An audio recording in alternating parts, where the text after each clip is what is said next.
How's it going? This is quite a different video. It's quite a different video, but I've been wanting to do this for a while. I'm gonna do. I'm not really gonna no longer do just gaming videos. I'm also gonna do reaction videos as well. So this guy. So the story behind this one. This guy's name is Randy Feltface. Basically, he is like a puppet comedian, like for example Jeff Dunham, and basically like a vocalist. But he's never the dude himself is never really around in this. It's like a funny setup with like a desk or something like that on stage or something like that. So basically, yeah. So, not well. I guess I could say it's in like my first year of high school, right? Me and a buddy of mine. His name's Christian. We've been friends for like a long time, like a really long time. It's my first year of high school, and we were in art class together. So one day, he comes up to me and said, "Hey, I got a funny video to show you." I was like, "All right, hit me with it." And so I see this guy, a purple puppet, right? I'm like, huh, interesting. I'm hoping it's very funny. And that's the video that we're reacting to today. Is this one? It's called, let me see. Randy gets a bookshelf off Gumtree. If you don't know what Gumtree is, I guess it's like maybe like eBay or like what was the other one called? I forgot what it was called, but yeah, that. So basically, it's like that, but it's like British version of like eBay or something like that. But anyways, it's a funny story. It's a very funny story. I hope you guys enjoy. The people that watch this, I hope you enjoy it. I hope you guys enjoy it, and let's get started. Alright, here we go. Okay, fuck. Okay, here we go. Okay. Walking to Sky, Chapter 1. I bought a bookshelf on Gumtree recently. It was an amazing experience. I'll quickly tell you about it, and then I'll read the book. But I found it strange because it made me start to think about the way, like, our methods of communication have sort of changed over the years. You know, in the old days, if you wanted a bookshelf, you'd just go see Gareth the bookshelf guy, because he was the dude in your tribe that made the bookshelves. He had a little bookshelf cave. He was reputable. Now any mad bastard can sell their shit on Gumtree. You know what I mean? As a species, we're sort of able to cope with knowing and gossiping about around like 100 or 150 people. That's like the limit of our tribe. Any more than that, it starts to get confusing, which is why we created abstract constructs like territories and deities to unite larger groups of people under an imaginary common factor. And it works a treat because we only really gather en masse on special occasions. But I think like social media and it's fucking all that up, you know. I don't think we're able to deal with the thousands of people we're connected to on a daily basis, and as a result, we neglect our immediate 150. You know, that's why I never get invited to parties anymore. It's not because I ramble on about veganism and fisting old ladies. It's because I'm not on Facebook and everybody just assumes you are. I am so behind on the births, deaths, and marriages of my friends that I feel like the time traveler's wife every time I go to a party. I'm like, this is Tim, he's our son, he's 6 now. Fucking didn't even know you were pregnant. Anyway, and you know smartphones aren't that great. You know that, right? They're not that great. You don't need the internet in your pocket. You work at Coles, okay? You're not working for the president. You don't need it. You don't need that much information. And also, what was the point of developing opposable thumbs for you to take a photo of your head, post it on the internet, and then just stand by for validation? Wait for validation. No one gives a fuck about your head. They'll only validate it in order to gain permission to post a photo of their own head on the internet and stand by for validation. Stand by for The people who validation. give a fuck about your head will at some point see it in real life. Fuck your head and the neck it wrote in on. Your vanity is sucking up my bandwidth. Anyway, this is what's going through my head as I'm on Gumtree looking for a bookshelf, because Oh, you know when you put something in in the search in book three, what the fuck? When you put something in the search on Gumtree, I'm having a stroke up here.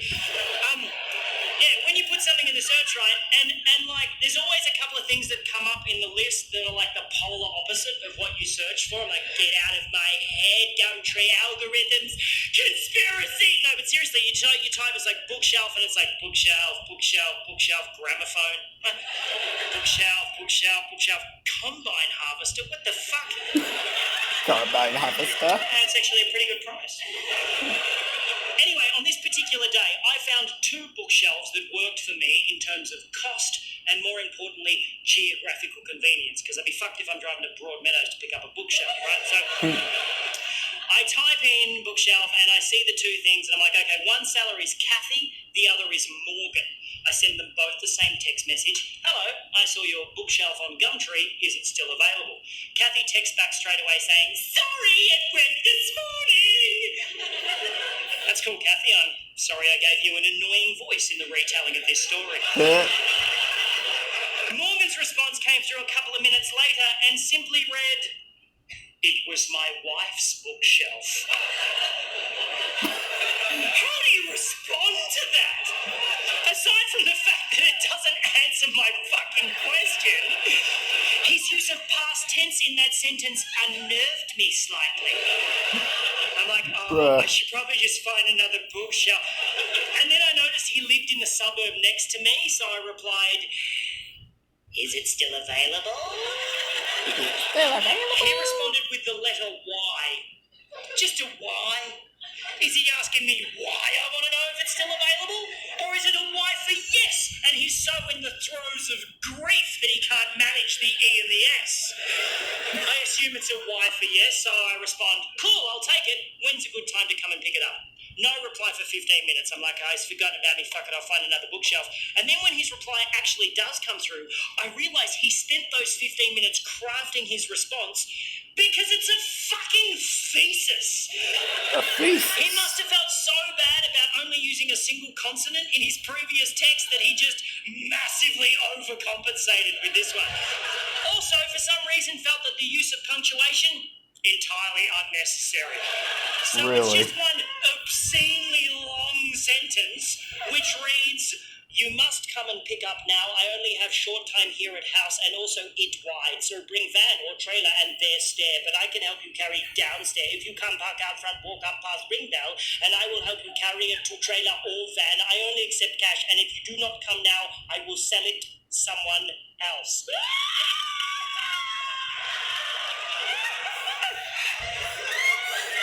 Again, I'm thinking, I should just find another bookshelf at this point. But now I am fascinated by Morgan, and I simply must meet the man. So We must simply meet him. I drove Apparently. over to his house. Before I left, I sent him a message saying, cool, I'll be there in 10 minutes. He replied, okay, but spelt it O-K-A-Y, which just fascinated me more that he'll use 4 letters to spell a 2-letter word, but only 1 letter to spell a 3-letter word. Morgan is off the fucking chain. He's off the chain. Apparently he's off the chain. I have no idea why. And as I'm driving over to his house, I'm trying to picture what he's going to be like, you know. His pidgin English might suggest ethnicity of some sort, but I don't want to racially profile him. Maybe he's an old man who recently lost his wife and is not that very good at texting. Or maybe, and I'm really hoping this is the case, Morgan is just batshit crazy. So I get to his house and I go up to I park out front, walk up the path, Ringdale, and I brace myself for the door to be opened by like an old man in a smoking jacket, wearing fishnet stockings and suspenders, just puffing on an opium pipe, while a butler just creepily polishes a goldfish in the background. And then a tiny pug dog wearing a fez hat just trots up the hallway, sits on the mat, looks up at me and says, welcome to our lovely room. Freaking trying to do a Scooby. And then the door opens Tries and to pull I am a Scooby-Doo thoroughly with a pug. disappointed. Before me stands an average Caucasian male in his mid-30s, dressed casually, hipster chic, stubble, glasses with designer frames, expensive watch. I immediately think architect, but the house is too cheesy for that. It's like a double-story doll's house with bay windows. But definitely a designer of some kind, maybe a graphic designer. He's too skinny for manual labour. He's too hip for the public sector. But this can't be Morgan. Because Morgan's text messages would suggest that he's not that technically savvy. And then the man standing in front of me says, "Hello, my name's Morgan." And the plot thickens! Okay. He invites me in, shakes my hand, closes the door, and 20 minutes later, I will be witnessing Morgan perform some of the most aggressive acts of violence I've ever seen in my life. And I will be speeding away in my car, bleeding from the face. Here's how this shit went down. I go into the house and I notice two things immediately. One, this is a house in the throes of renovation. Nothing too extreme, but there's like drop sheets on all the furniture, there's freshly painted walls, there's a bathtub wrapped in plastic in the hallway awaiting installation. Someone's doing some work on this house. The second thing I notice, on the way up the stairs to the second floor, on the first floor landing, is a wedding photograph featuring a very cleanly shaven Morgan with a very beautiful bride. Very much in love. Yeah. The photograph is very much on the floor, and the glass in the frame is very much smashed. She's not dead, she's left him, and the plot thickens a bit more for Morgan. And as Morgan unceremoniously, kicks the photo frame to one side on the way up the stairs, I really wanted to pry into Morgan's life and ask heaps of inappropriate questions. But he was clearly a broken man. He had this terrible air of sadness around him, so I didn't want to intrude. But the thing Luckily for me, is, though, I didn't have to, because Morgan immediately began oversharing and told me the whole fucking story. Thank you, Morgan. I shall hang off your every word and then retell your tale to 200 strangers and record it for a fucking DVD.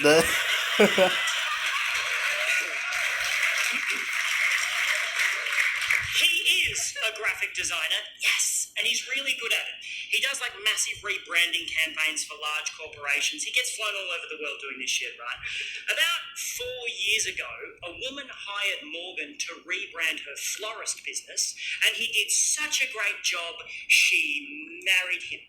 And he thought everything was just fine, until about 3 months ago. Morgan had to do a presentation in Sydney, right? But he was on his way home from overseas and he got stuck in Dubai due to a flight cancellation. So rather than cancel the meeting, Morgan suggested to these businessmen in Sydney that they do a Skype chat because he's so technologically savvy despite his fucking baffling text message style.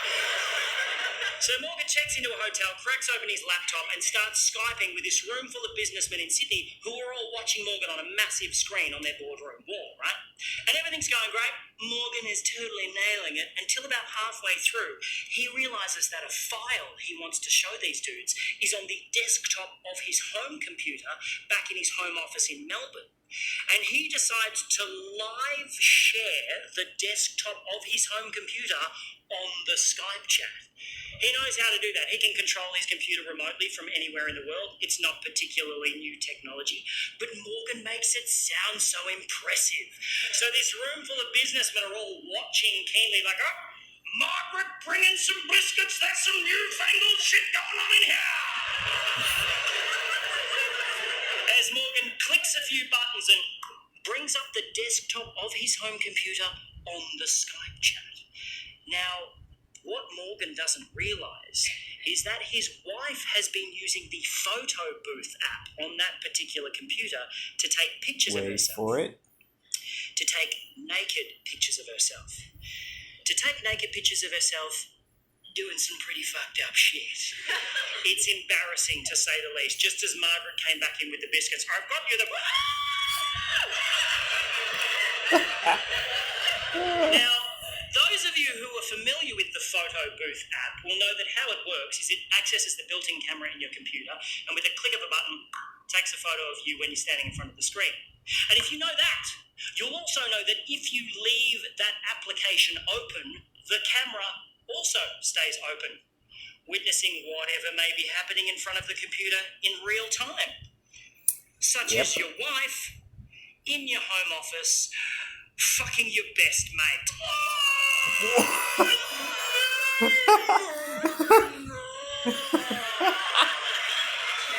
Morgan then goes on to tell me she's keeping the house, his former best mate is moving in, and while they're out for the day happily shopping for fittings, Morgan must suffer the indignity of moving his shit out and selling the stuff they don't want on Gumtree to this guy. It's at this point of the story that Morgan starts crying. He breaks down, and I do not blame the man. It's fucking horrible, and I just want to give him a big hug and say, everything's going to be all right, Morgan. But I am holding the full weight of a bookshelf halfway down a set of stairs, and Morgan is the only thing stopping that bookshelf from caving my face in. I was like, Morgan!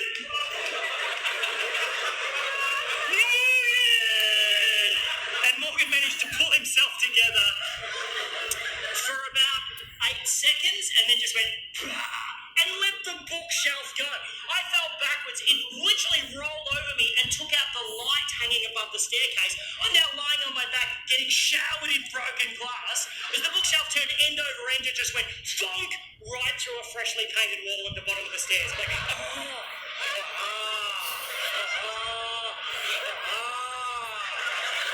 I've got a tiny cut on my forehead, which is just piercing blood for some reason. Apart from that, I'm fine. Yeah, apart from that. Morgan, however, He's not fine. He's not fine at all. Morgan is the opposite of fine. Something happened when the bookshelf lodged itself in the wall, and his sadness just went away in a second, and he started pissing himself laughing. Hysterical. And he had the creepiest laugh I've ever heard in my life. I'm standing going, this is weird, and he's going,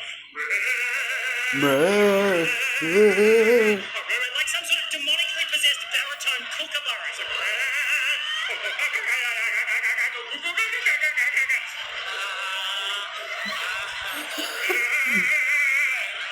can I still have the bookshelf? He's like, we extracted from the wall. The bookshelf, incidentally, showing no sign of having just rolled down a staircase and smashed through a wall. We carried it out to my car. We had to stop about 6 times because Morgan was like, hang on a minute. We got it to my car, put it on the trailer, and Morgan was in such a great mood, he let me have the bookshelf for free. Oh! For free.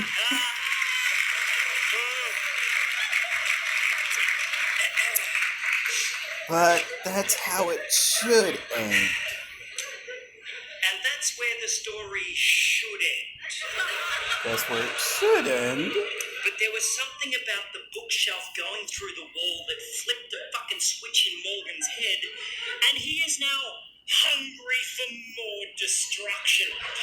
So as I started tying the bookshelf down to my trailer, Morgan just strolls over to like an upright mailbox on the front lawn and just starts trying to wrench it out of the ground, just really putting his back into it. I'm like, you okay, buddy? He's like, yep. He pulls it out of the ground, whereupon he wields it like a fucking battle axe and just starts smashing up the front garden, just beheading the daisies, fucking up the lavender. I'm like, oh, hey Morgan, maybe you want to stop and think about that.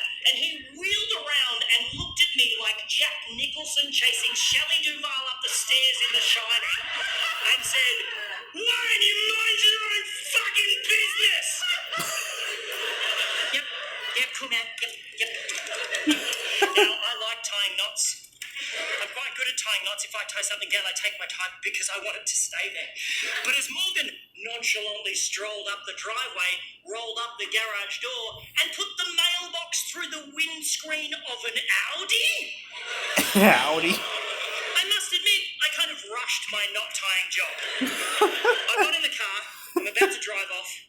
I'm like looking at the house going, I'm sure it'll be fine. And then an armchair smashed out of an upstairs window and just went doink, doink, doink, doink down the front lawn. I was like,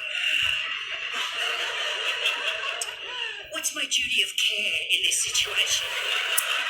Go up I didn't want to there. call the cops on him. I didn't want him to trash the house. I'm like, fuck, I'm going to have to talk to Morgan. So I got out, I walked up the driveway, shitting myself. You know when someone does something really violent and you're just like, fuck, we're not supposed to do shit like that. Just yucky feeling in my tum-tum. And I'm standing there. Yeah, I feel that. I feel Standing you, there bro. in the garage, and I there's feel like ya. an adjoining door in the garage that leads into the house. I can see in through the door into the house, up the staircase, like a wooden staircase. And I'm standing in the garage, just going, Morgan. Like I was calling a cat for its dinner. Like, Morgan, Muggy, Muggy, Muggy, Muggy, Muggy. And then I notice a small trickle of water start to come from the top step.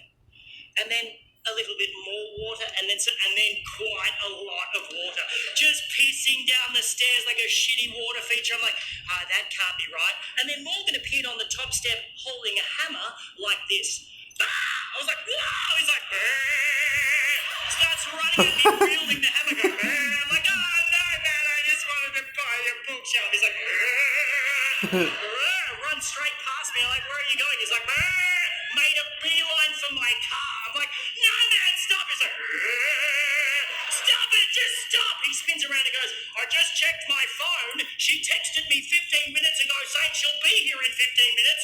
We gotta go. And gets into my car. Jesus. Getting into my car. I run down the lawn, get in the driver's seat. I'm like, what was with the water? He goes, I put plugs in all of the sinks and turned all the taps on. I'm like, that's fucked. He's like, just drive. I was like, nah. I took off so quick, rounded the corner at the end of his street, and the bookshelf just went, boosh, and exploded against the guardrail. Just exploded in a shower of badly tied knots and broken dreams. So me and Morgan just fucking left it there. Like a little breadcrumb for his ex-wife to find on the way home to her destroyed gingerbread house. I dropped Morgan at a train station. I have never seen him again. And that, my friends, is why I no longer shop on Gumtree. Thank you very much. Thank you very much.